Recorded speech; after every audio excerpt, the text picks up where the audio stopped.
आज हमने सूरह बक़रा से आयत नंबर 243 और 244 की तिलावत की है। दुआ है अल्लाह रब्बुल आलमीन से अल्लाह ताला हमें इन आयात का माना मफ़हूम समझ कर अमल की तौफ़ीक़ अता फ़रमाए। मोहतरम भाइयों, इससे क़बल शादी ब्याह, निकाह, तलाक़, बेवगी, मुतलका की इद्दत, इन सब का बयान मुकम्मल हो चुका है। आज से जो मौजू शुरू हो रहा है, इस्लाम में सबसे ज़्यादा अहमियत का हामिल मौजू है, बल्कि अल्लाह के रसूल सल्लल्लाहु अलैहि वसल्लम ने इस मौजू को, इस अमल को पूरे इस्लाम की कोहान चोटी करार दिया है। जैसे दुनिया के अंदर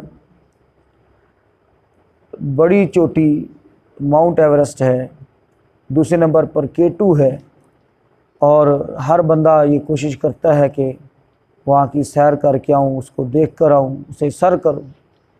तो ऐसे ही इस्लाम के अंदर आमाल के एतबार से माउंट एवरेस्ट ऑफ इस्लाम जो है वो जिहाद फ़ी सबीलिल्लाह है। अब उसके अहकाम व मसाइल, जिहाद है क्या, उसका तारुफ़, फिर इस राह में निकलने के अहकाम व मसाइल, इस पर अजर सवाब, ये बंदा एक अपना सब कुछ कुर्बान करता है, उसको क्या मिलने वाला है और जिहाद के नताइज क्या निकलते हैं, ये सब इंशाअल्लाह आज से शुरू हो रहा है। दुआ करें अल्लाह रब्बुल आलमीन हमें जिहाद व क़िताल के अहकाम व मसाइल को समझकर इन पर अमल की तौफ़ीक़ अता फ़रमाए। उम्मत के अंदर अगर सबसे कमज़ोर कोई चीज़ है तो इस वक्त ये चीज़ है, ये अमल है। और जब तक उम्मत के अंदर ये अमल ताकतवर रहा, मज़बूत रहा, अल्लाह रब्बुल आलमीन ने इस उम्मत को उरूज अता फ़रमाया।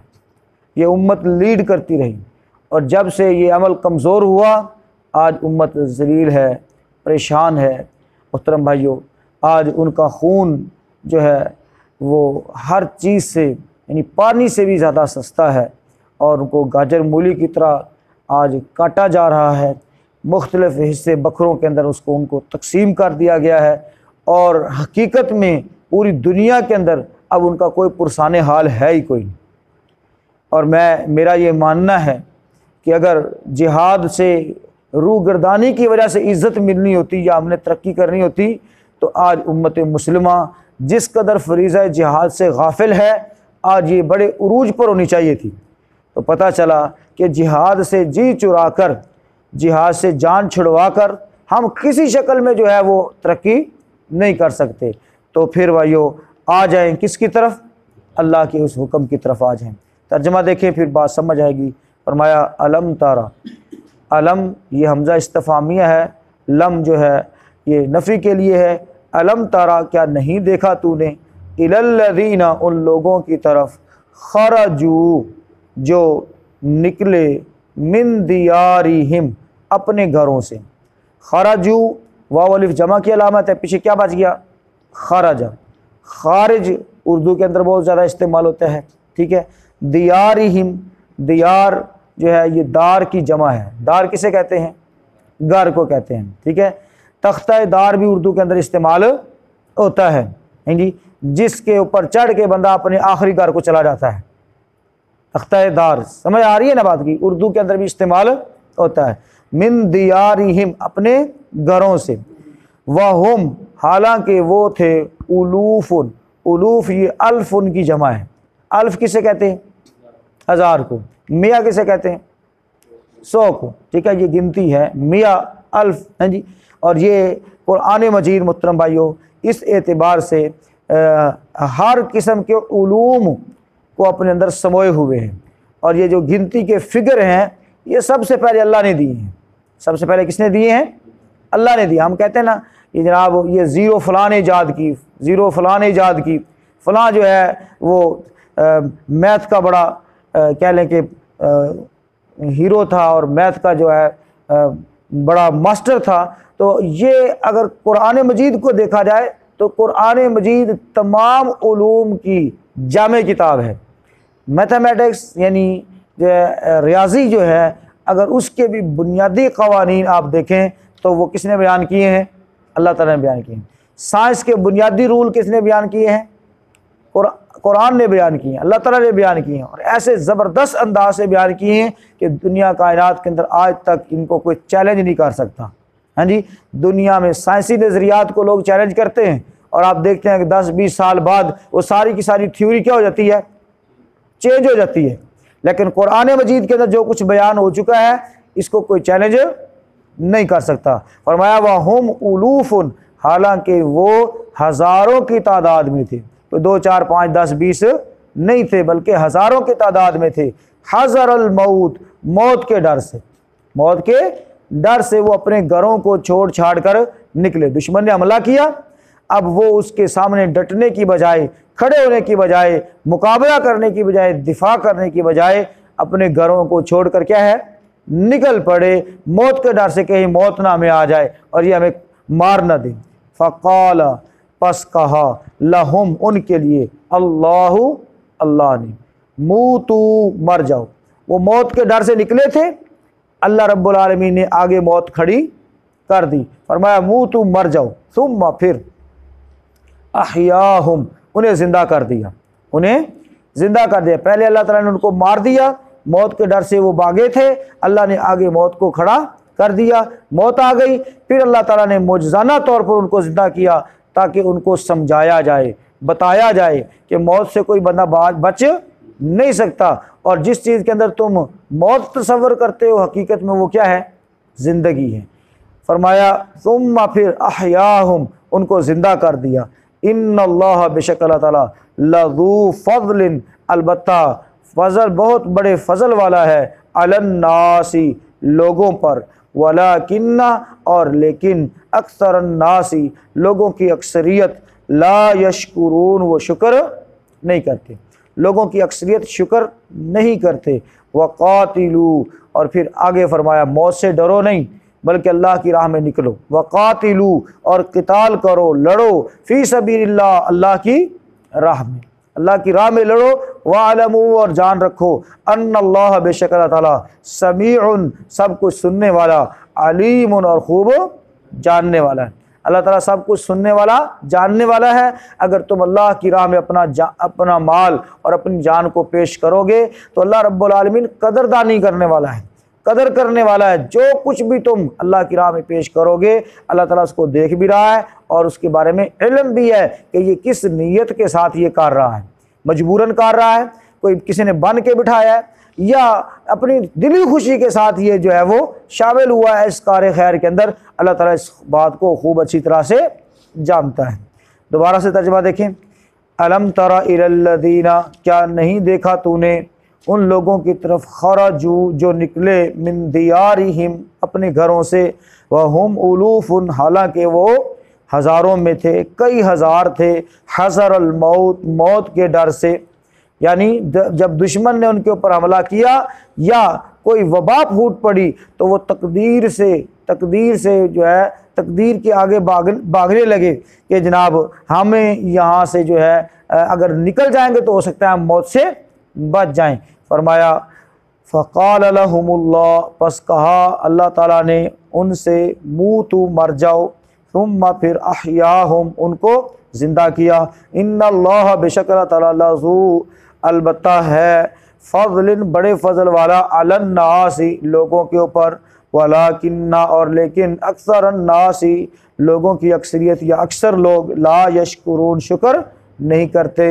वक़ातिलू, और लड़ो, फ़ी सबीलिल्लाह, अल्लाह की राह में, वअलमू, और जान रखो, अन्नल्लाह, बेशक अल्लाह ताला, समीउन, खूब सुनने वाला, अलीमुन, और खूब जानने वाला है। मुहतरम भाइयों, आज का ये जो सबक है अगरचे एक वाक़े की तरफ इशारा है और ये वाक़या निहायत ही सबक आमोज़ है। अलबत्ता इस हवाले से किसी भी सही हदीस के अंदर ये बात ज़िक्र नहीं हुई कि वो कौन लोग थे, कौन सी बस्ती थी, कौन से नबी की वो उम्मत थे। कुछ लोगों ने इसके ऊपर बड़ी तबाह आजमाई की है और बड़े वर्क स्याह किए हैं और इस ये खोज लगाने की कोशिश किया कि वो कौन सी उम्मत थी, कौन से नबी के उम्मत थी और कौन से लोग थे, किस बस्ती में थे। तो जब अल्लाह ताला ने इसको ज़रूरी नहीं समझा बयान करना, तो हमें भी इसके पीछे खोज लगाने की ज़रूरत नहीं है। अलबत्ता जो वाक़या अल्लाह ताला जहन में डाल कर बताना चाहते हैं और जो सबक हमें देना चाहते हैं, वो सबक हमें लेना चाहिए कि पहली कोई उम्मत जो है वो दुश्मन के डर से अपने घरों को छोड़कर निकली ताकि हम मौत से बच जाए। तो अल्लाह रब्बुल आलमीन ने उनको मौत से दो चार किया। वो मौत से डरे थे, लेकिन अल्लाह रब्बुल आलमीन ने आगे मौत को खड़ा कर दिया। तादाद उनकी बहुत ज़्यादा लोगों ने बताई है, कुछ लोगों ने थोड़ी बताई है, कुछ लोग ज़्यादा बताई है, और हर बंदे ने मेंशन करने की कोशिश की है कि इतनी है थी, इतनी थी, इतनी थी। लेकिन ये सब क्या हैं, एक तीर तुक्के ही हैं। जब अल्लाह ताला ने उनके बारे में नहीं बताया कि वो कितने थे, अगर अल्लाह ताला बता देता, यानी अगर कोई इसके अंदर होता, बताना ज़रूरी होता, फ़ायदेमंद होता, तो अल्लाह ताला खुद बता देता। अलबत्ता वहुम उलूफ़ुन, उलूफ़ अल्फ़ उनकी क्या है, जमा है। और मुसलमान जो है मोहतरम भाइयों, अगर 1000 की तादाद में भी हो तो तब भी ये बहुत बड़ा फिगर है। और अहले ईमान की ताकत के साथ, बड़े से बड़े लश्कर के साथ, इस मामूली तादाद के साथ भी क्या कर सकते हैं, टकरा सकते हैं और फतह हासिल कर सकते हैं। तो भाइयों 4000 का लश्कर हो रहा मुसलमानों का। अल्लाह के रसूल सल्लल्लाहु अलैहि वसल्लम ने फरमाया, ईमान वालों का 4000 का लश्कर, उसके ऊपर बड़े से बड़ा काफिरों का लश्कर भी गालिब नहीं आ सकता। यानी सिर्फ 4000 मुसलमान हो तब भी बड़े से बड़ा लश्कर कुफार का मुसलमानों के ऊपर गालिब नहीं आ सकता। ये ईमान की कुव्वत और ताकत है कि अल्लाह रब्बुल आलमीन ने ईमान के अंदर इतनी कुव्वत और ताकत रखी है। लेकिन ये क्या हुआ कि ये मौत के डर से खौफ व हरास की शक्ल के अंदर घरों से निकले और मुकाबला करने से डर गए। तो साफ ज़ाहिर है, जो बंदा मौत से भागेगा, मुकाबला नहीं करेगा, तो वो मौत से बच तो नहीं सकता। मौत की 3 बड़ी हकीकतें हैं। मौत की कितनी बड़ी हकीकतें हैं? 3 बड़ी हकीकतें हैं। ये हमें अपने सामने हमेशा रखनी चाहिए और इस बात को भी क्लियर करना चाहिए कि जिहाद के अंदर मौत नहीं है। जिहाद के अंदर मौत नहीं है। अगर जिहाद के अंदर ही मौत होती तो भाइयों ये जो कब्रिस्तान हमारे इर्द गिर्द भरे पड़े हैं, तो क्या ख्याल है ये सारे अफ़गानिस्तान जाकर लड़े हैं? मेरा सवाल है आप भाइयों से कि ये सारे कश्मीर के अंदर जाकर लड़े हैं, ये सारे अमेरिका के ख़िलाफ़ लड़े हैं? भाई इधर ही इनकी ज़िंदगी की इब्तदा भी अस्पतालों में हुई और इनकी ज़िंदगी की इंतहा भी अस्पतालों के अंदर हो गई। इधर ये एरिया रगड़ रगड़ कर दुनिया से चले गए हैं। तो मौत से कतन बच नहीं सकते, जिहाद के अंदर जाएं या ना जाएं। हाँ, एक बात ज़रूर है, अगर जिहाद में चले गए और अल्लाह ताला ने वहाँ पर कबूल फरमा लिया तो ये दुनिया भी बन गई और आखिरत भी बन गई। और वहाँ पर जो मौत है वो मौत नहीं, बल्कि वो क्या है, ज़िंदगी है। शहीद की जो मौत है वो कौम की हयात है। हयात तो हयात है, मौत भी हयात है। हाँ जी, ज़िंदगी तो है ही ज़िंदगी उसकी, और जो मौत है वो भी क्या है, ज़िंदगी है भाइयों। और याद रखिए मोहतरम भाइयों, जो खून में नहाते हैं ना, जो खून में नहाते हैं वो तकदीरें बदलते हैं। वो क्या बदलते हैं? तकदीरें बदलते हैं। जो हम आम तौर पर अपना जो है कोशिश करते हैं, जो कुछ भी काविश करते हैं भाइयों, उसकी भी इंशाअल्लाह अल्लाह ताला के यहाँ बड़ी वक़्त है, बड़ा उसका वक़ार है। लेकिन जो खून में नहाते हैं और अपना खून पेश करते हैं, अल्लाह रब्बुल आलमीन ने इसके ज़रिए से कौमों की तकदीरों को बदलना होता है। फरमाया हमने उनको मौत दी और फिर उनको ज़िंदा किया। तो इससे एक इशारा ये भी है कि मरने के बाद दोबारा जी उठना है। मरने के बाद दोबारा जी उठना है। क़यामत के दिन दोबारा अल्लाह ताला जिस्मों के अंदर जान पैदा कर देगा, ये दोबारा खड़े होंगे रब के यहाँ। तो ये भी चीज़ है। और मौत की मैं हकीकतें बयान करने चला था, तो भाइयों मौत की 3 बड़ी हकीकतें हैं। 3 बड़ी हकीकतें और इन हकीकतों को हमें समझना चाहिए। पहले नंबर पर मौत हर एक को आएगी। मौत हर एक को आएगी, इस हकीकत को समझना चाहिए। कोई मौत से पाक नहीं है। कुल्लु मन अलैहा फ़ान, हर एक ने फना हो जाना है। कुल्लु नफ्सिन ज़ायक़तुल मौत, हर नफ्स ने मौत का जायका चखना है। अल मौतु क़दहुन, मौत एक प्याला है। कुल्लु नफ्सिन शारिबूहा, हर नफ्स ने ये पीना ही पीना है। वल कब्रु बाबुन, और कब्र एक दरवाज़ा है। कब्र एक दरवाज़ा है, कुल्लु नफ्सिन दाखिलुहा, हर नफ्स ने इसके अंदर दाखिल होना ही होना है। तो भाइयों, मौत की पहली हकीकत क्या है कि ये हर एक को आएगी। बड़ी मिसालें हैं इसके ऊपर, बड़े दलाइल हैं। बहरहाल मैं मुख्तसर आगे चलता हूँ। पहले नंबर पर मौत हर एक को आएगी। दूसरे नंबर पर मौत अचानक आएगी। मौत क्या है? अचानक आएगी, किसी को पता नहीं है कि कहाँ पर आ जाएगी। बंदा मौत से फरार हासिल करने की कोशिश करेगा, लेकिन आगे फिर जाएगा तो मौत खड़ी होगी। और कई जगहों पर जो है वो बंदे को मौत नजर आ रही होगी, लेकिन अल्लाह ताला वहां पर बंदे को बचा लेता है। कब किसको कहां पर आनी है ये किसी को इल्म नहीं है, अचानक आएगी। तो दुनिया में आने की तरतीब है, जाने की कोई तरतीब नहीं है। ये नहीं है कि भाई अभी हम तो जवान हैं लिहाजा अभी हमारे पास मौत नहीं आ सकती और बूढ़ों को ज़्यादा जल्दी आ रहेगी। नहीं, हो सकता है बूढ़े जो है वो बड़ी उम्र पा जाएं और जो है बचपन में जवानी के अंदर किसी को मौत आ जाए। तो पता चला आने की तरतीब है, जाने की कोई तरतीब नहीं है। मौत की तीसरी बड़ी हकीकत यह है कि जब ये आएगी तो या तो हम अल्लाह की फर्माबरदारी में होंगे या फिर किस में होंगे? नाफरमानी में होंगे। और अगर फर्माबरदारी में होंगे तो भाइयों ये सबसे बड़ी कामयाबी है। और अल्लाह ताला चाहते भी ये हैं, वला तमूतुन्ना इल्ला व अंतुम मुस्लिमून, तुम्हें मौत ना आए मगर इस हाल में कि तुम अल्लाह के फर्माबरदार हो। फर्माबरदारी की हालत में मौत आए तो ये अल्लाह ताला चाहते हैं, और नाफरमानी की हालत में तो भाइयों यानी जब खात्मा शर के ऊपर होगा, नाफरमानी के ऊपर होगा, तो इन्नमल आमालु बिल खवातीम, आमाल का दारोमदार किस पर है? खात्मे पर है। एक बंदा बहुत अच्छे अमाल कर रहा है, बहुत अच्छे अमाल कर रहा है, लेकिन एंड उसका क्या हो गया? खराब हो गया। एंड उसका खराब हो गया तो भाइयों उसकी जो पंजाबी कीती करती थे पानी फिर गया। और एक बंदा जो है बुरे अमाल पर था, बुराई पर था, लेकिन अल्लाह ताला ने उसको आखिरी वक़्त के अंदर तौबा की तौफीक दे दी, उसको उसने अपनी इस्लाह कर ली, तो भाइयों अल्लाह रब्बुल आलमीन उसको अपनी रहमत के साथ माफ़ फरमा देगा और उसका मामला आसान हो जाएगा। तो मौत की जो तीसरी बड़ी हकीकत है कि जब वो आएगी तो दो हालतों में से एक हालत हमारी ज़रूर होगी। एक फर्माबरदारी वाली हालत है और दूसरी नाफरमानी वाली है। दुआ करें अल्लाह रब्बुल आलमीन हमें फर्माबरदारी की हालत में दुनिया से उठाए। जाना तो हर एक नहीं है, जाना तो हर एक नहीं है। अच्छा, अब हम ये कैसे कर सकते हैं कि हम फर्माबरदारी की हालत में जाएं? तो भाइयों इसके लिए बेहतरीन तरीका ये है कि हम अपना मुहासबा हर वक्त करते रहें, हर वक्त अपना मुहासबा करते रहें, ताकि हमारे आमाल की इस्लाह बरकरार रहे, और जब आखिरी वक्त हो तो हमारा इस्लाह पर हो, न फर्मा बरदारी पर हो, और नाफरमानी से हम बचे हुए हों। तो फरमाया कि बेशक अल्लाह ताला ने उनको मारा और फिर उनको ज़िंदा किया और उनको दिखाया कि तुम मौत से डर के भाग रहे हो, मौत से बच नहीं सकते। उनको ज़िंदा करके फरमाया अल्लाह ताला का फजल है इस नाफरमानी पर, ये जो तुम डर के बुज़दिली की मौत मरे हो, इस पर अल्लाह ताला तुम्हें बरकरार रखता, मारे रखता तो अल्लाह से कोई पूछने वाला नहीं था। तुम्हारी ये जो इस हालत पर जो मौत थी ये अल्लाह के गज़ब को दावत देने वाली थी, लेकिन अल्लाह ताला ने तुम्हें एक चांस दे दिया। क्या कर दिया? चांस दे दिया, जिंदा किया। लिहाजा अब आइंदा तुम बुज़दिली की मौत ना मरना, बुज़दिली की मौत न मरना। और ये तो बात बड़ी मशहूर है ना कि गीदड़ की 100 साल ज़िंदगी पर शेर की एक दिन की ज़िंदगी क्या है? बारी है। हैं जी, शेर की एक दिन की ज़िंदगी गीदड़ की 100 साल ज़िंदगी से बेहतर है। तो भाइयों बुज़दिली की बजाय हिम्मत के साथ, मर्दानगी के साथ, तो बहादुरी के साथ ज़िंदा रहकर, और फिर अगर इस बहादुरी पर मौत भी आ जाए तो फिर भी कोई परेशानी नहीं है। फरमाया बेशक अल्लाह ताला ने फजल किया, उनको ज़िंदा करके उनको एक मौका दिया।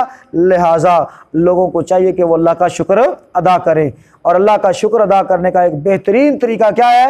वक़ातिलू फ़ी सबीलिल्लाह, अपने आप को अल्लाह की राह में पेश कर दो, अल्लाह की राह में अपने आप को पेश कर दो। और पेश करने से ये नहीं है कि मौत आ जाएगी, नहीं, हो सकता है कितने ऐसे लोग भाइयों जो मौत के मुंह में, मुझे अच्छी तरह याद है चाचा कासिम हमारे इस इलाके के लिए एक बहुत बड़ी निशानी है। हाँ जी, दर्जनों बार जख्मी हुआ है, दर्जनों बार जख्मी हुआ ऐसी ऐसी जगहों पर। बल्कि आप कह लें कि एक दफ़ा तो ये जो मौका उनके पास उनको वाक़या पेश आया, पूरा एक हफ्ता तक एक छोटे से गार के अंदर पड़े रहे, कुछ चीज़ खाने पीने के लिए भी नहीं थी। दुश्मन का इतना सख्त क्रैकडाउन था कि ये कश्मीर की बात और इस दौर की बात कर रहा हूँ, जब बंदा कहता है कि मुआजिज़ा नहीं नजर आता, लेकिन भाइयों अल्लाह की राह में निकले तो मुआजिज़ा आए ना। मुआजिज़ा बिलियर्ड के उसके ऊपर थोड़ा आना है, मुआजिज़ा मोबाइल के ऊपर खेलते हुए गेमें खेलते हुए थोड़ा नजर आना है। भाई मुआजिज़ा नजर आना अल्लाह की राह के अंदर जाकर, जिहाद फी सबिलिल्लाह के अंदर जब हम कदम उठाएंगे तो तब मुआजिज़े नजर आएंगे। तो भाइयों इस दौर का बहुत बड़ा मुआजिज़ा कि अल्लाह की राह में वो इतनी देर भूखे प्यासे रहे, अल्लाह ताला ने उनको जिंदा रखा। और जिन लोगों ने भाइयों अपने आप को मौत से बचाना चाहा और ये समझा कि जिहाद के अंदर मौत है, वो दुनिया के अंदर रह ही नहीं पाए। फरमाया वक़ातिलू फी सबिलिल्लाह, अल्लाह की राह में किताल करो, अल्लाह की राह में निकलो और जान रखो बेशक अल्लाह ताला सुनने वाला है, जानने वाला है। जिस ज़ात के लिए तुमने निकलना है वो ज़ात बड़ी कदरदान है, वो ज़ात बड़ी कदरदान है। वो तुम्हारे हर एफर्ट को, छोटे से छोटे अमल को भी, फमन यअमल मिस्काल ज़र्रतिन खैरन यरा, जिसने ज़र्रा बराबर भी अमल किया, यानी ज़र्रा क्या है भाइयों, जो अपने जान को लेकर निकलेगा साफ ज़हर है, क्या ख्याल है अल्लाह ताला उसको ज़ाया कर देगा? नहीं, अल्लाह ताला उसकी वजह से बहुत सौ की आखिरत को संवार देगा, बहुत सौ को अल्लाह ताला अपने दीन के ऊपर चला देगा। लिहाजा अपने आप को पेश करना बड़ा ज़रूरी है। और जिहाद किताल एक ऐसा अमल है जो बिल्कुल छानने की मानद है। अल्लाह के रसूल सल्लल्लाहु अलैहि वसल्लम ने फरमाया कि जिस बंदे ने ना कभी जिहाद किया ना कभी जिहाद का इरादा किया, उसके दिल में शौक तक पैदा नहीं हुआ, तो फरमाया वो जब भी मरेगा मुनाफिकत के शोबे पर मरेगा। वो मुसलमान हो ही नहीं सकता, वो मोमिन हो ही नहीं सकता, यानी मुनाफिक की मौत मरेगा जिसने ना कभी जिहाद का सोचा, जिसने जिहाद का सोचा तक भी नहीं है। और सोचना क्या है भाई, ये सोचना यही ना, ये नहीं है कि भाई इधर बैठ के बंदा सोचे यार मैनू जो इजाज़त लभ जाए ना तो मैं जाके फ़लस्तीन इसराइल नूं उड़ा छड़ा। अब इजाज़त तो मिल जाएगी तो अपनी तैयारी तो कर, क्या ख्याल है भाइयों? ये जो ख्वाहिश है, ये जो इरादा है, ये तब जाकर पूरा होता है जब बंदा क्या करे, अपने उस इरादे को मुकम्मल करने के लिए भाइयों उसकी तैयारी करता है, कदम बढ़ाता है। तो ये जिहाद की तैयारी हम सब के ऊपर फ़र्ज़ है। अल्लाह ताला हमें तौफीक अता फरमाए। देख लीजिए इन आयात को, जो बात समझना है तो पूछ लीजिए।